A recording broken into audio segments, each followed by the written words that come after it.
Thank you.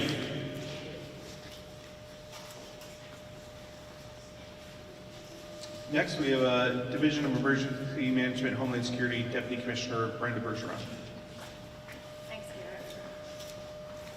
Well, good afternoon, everybody. In the old days, we would have said this is just the normal nor'easter that we expect in New England, but as Commissioner Higgins said, this is the first time we've had a storm of this size in probably a decade.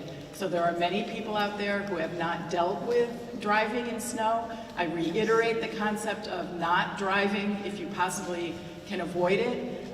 Check your tires, make sure that if you do have to go out, you have warm supplies in your car, because not only are we looking at a very large snowstorm, but we also are looking at very cold temperatures starting really this evening and running all the way through next Wednesday. So that's when the cold weather protocol is in effect.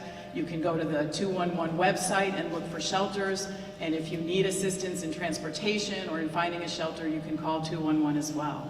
I want to suggest that you make sure that you have enough fuel, food, water, and medications for 3 days. Be prepared. Think about yourself as well as your pets and the rest of your family. Don't keep pets outside very long. The weather will be very cold. If at all possible, do the things that the commissioner said, which is to plan to stay home, check your oil burner, check whatever you have for alternate heat sources, and use those safely. Run a generator at least 20 feet away from your house. Make sure that anything you're using to warm, if for some reason the electricity goes out, that you're using something that's well ventilated. We have been in close contact with our utility partners. Right now, talking to the National Weather Service and the other weather folks that we have within state service, this does not look like it's going to be a large power outage event, but it's always good to be prepared just in case. The other thing I want to mention is have that first aid kit in standby in your car if you're going outside, because you may be stuck for a while if you go out during the height of the storm. Clear and salt your walkways. That's, we see people every year falling and hurting themselves during storms like this. And probably one of the big things that I suspect the governor will reiterate as well is check in on your vulnerable neighbors. Particularly the elderly or people that live alone. Do they have enough food and water? Do they have enough to keep themselves warm? When my parents live in Newtown and it's very cold there sometimes, and so I made sure they had sleeping bags that were the kind you could use if they were on Mount Everest, which they were not, but they could keep warm if the electricity went out. From a DEMIS perspective, from a Division of Emergency Management and Homeland Security's perspective, our regional coordinators have reached out to every municipality and tribal nation and had conversations with them on their readiness and what we can do. Our regional coordinators stand ready to assist any municipality with any issue that they have. With that being said, I'll turn it back over to Commissioner Ucalito. Next, Lieutenant Governor Susan Beisowitz.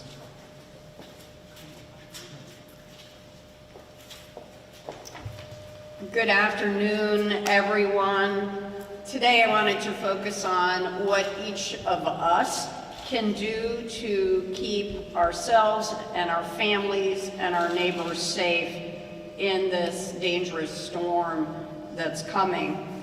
If you are able, please, please, please do not travel on Sunday. Do not get on the road, and if you can stay off the roads early Monday as well. It will give our DOT crews an opportunity to clear the roads. If you are on the road, please, please, please do be careful and make sure you give the plows wide berth.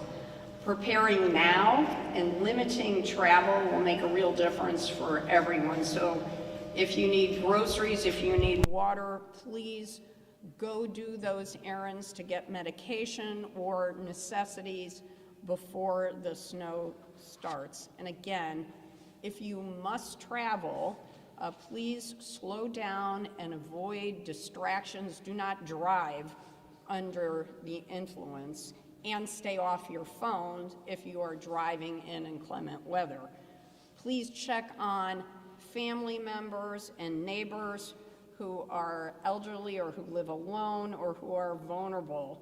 Anyone can be vulnerable in the extreme cold, so please text or call neighbors.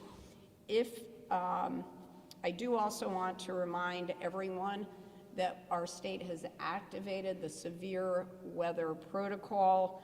So if you need shelter or you know someone that needs shelter, please call 211. We are looking at sub-zero temperatures that can be extremely dangerous, but 211 can find you a warm place to stay. I want to thank all of our state and local partners for everything that they are going to be doing over the next several days to keep us all safe. And thank you especially to our DOT crews and to our law enforcement. Governor Ned Lamont.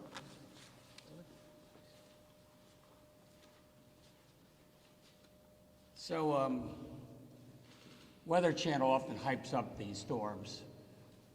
This is the real McCoy, and I want you to pay special attention. Within about 48 hours, everybody's talking about Greenland. Within about 48 hours, Connecticut's going to look like Greenland. Bitter cold and 12 to 18 inches of snow. And we know what we're doing. We've been through this before. You heard Garrett describe, we got 650 plows ready to go, 900 drivers. These guys are going to be going on 12-hour shifts. Leave them alone. Stay off the road. Let them get the job done. Hopefully this is not doesn't look like it's a wet snow. There are no leaves on the trees. We'd like to think there's not going to be as much electrical damage as you've seen in years past, but there's still 250 crews on standby by the utilities ready to protect you as well. So stay safe, stay home, stay off the roads. Prepare, go to the grocery store, get some eggs, get some milk, get some beer, get some pizza, whatever you do for football. Stay home on Sunday, and please don't open up any stores or anything that day, and probably even Monday morning. You'll hear alerts along the way. And on a personal note, I wanted to say that Connecticut, we know what we're doing. We know what we're doing. You heard from the folks behind me. Brenda Bergeron's been doing this for 37 years on behalf of the state. Brenda's seen the worst of the worst, from Sandy, ICA, and everything in between. And this is going to be her last big storm is leading this operation. I want to say from the bottom of our heart, on behalf of the people of Connecticut, thank you for everything you've done.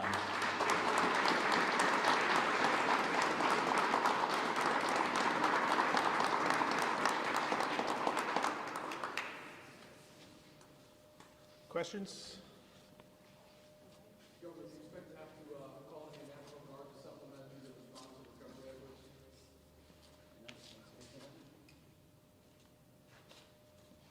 So just so that I understand the question, do we expect to have to call in the National Guard to help with the recovery efforts from the storm?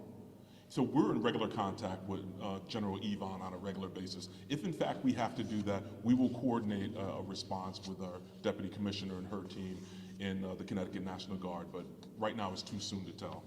Commissioner, can you comment on the communication you're having with other states, either when it is transportation, the trucks coming in, Connecticut has in the past, a part-time ban, full-time ban, what's happening there? Yeah, so we are in communication with our peer states to try and coordinate those types of bans and restrictions.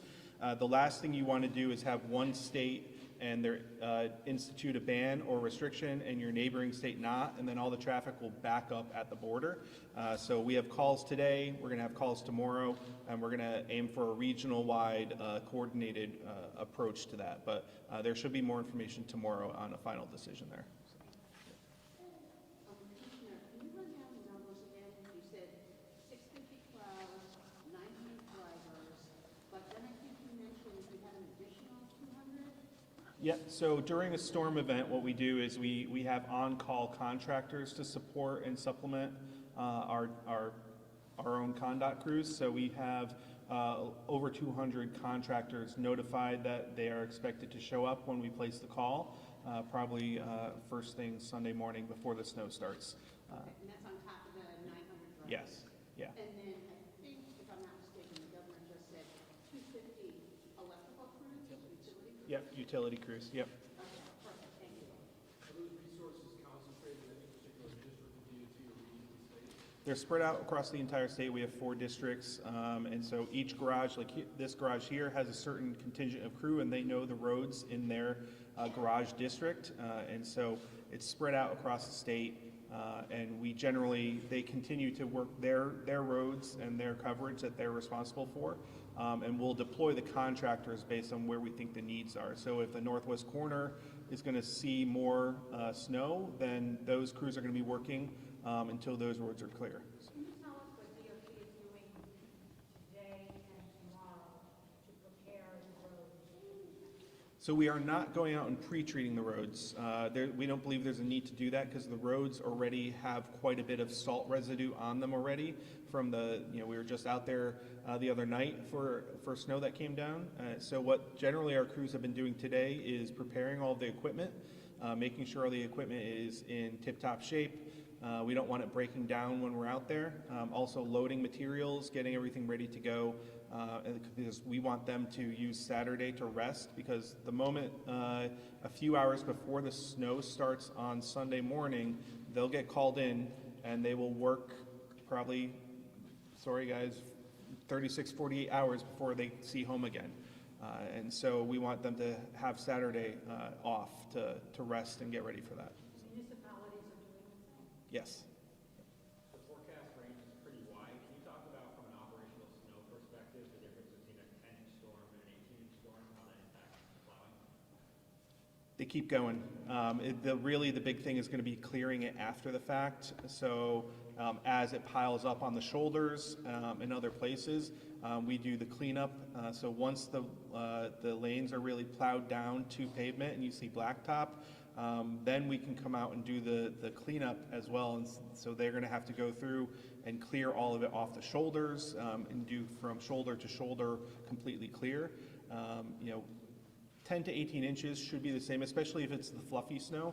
I don't want to talk for John and the team here because they're the pros, but it is a difference when you talk 4 inches to 10 inches. That's a difference. And especially the rate of snow. So 2 inches per hour, our plows can't keep up with that.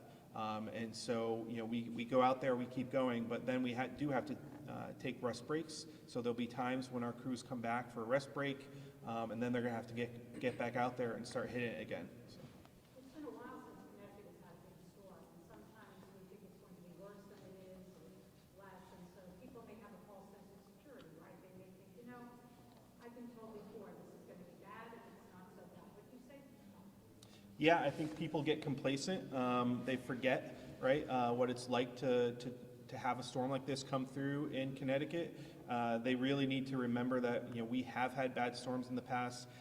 It's not fun to be stuck out there on the highway when snow is coming down at this rate, and their vehicles.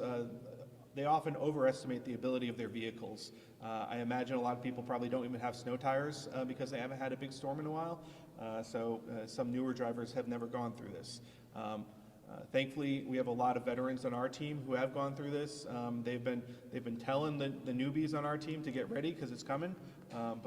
Yeah, we encourage everyone to take this one seriously because yes, we think we are New Englanders. We know how to drive in the snow, but when it's coming down 2 inches per hour, that's very different from a normal 2 to 3 inch total snowfall.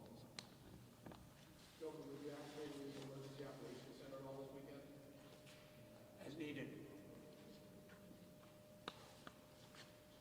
Any other questions? Okay. Thank you.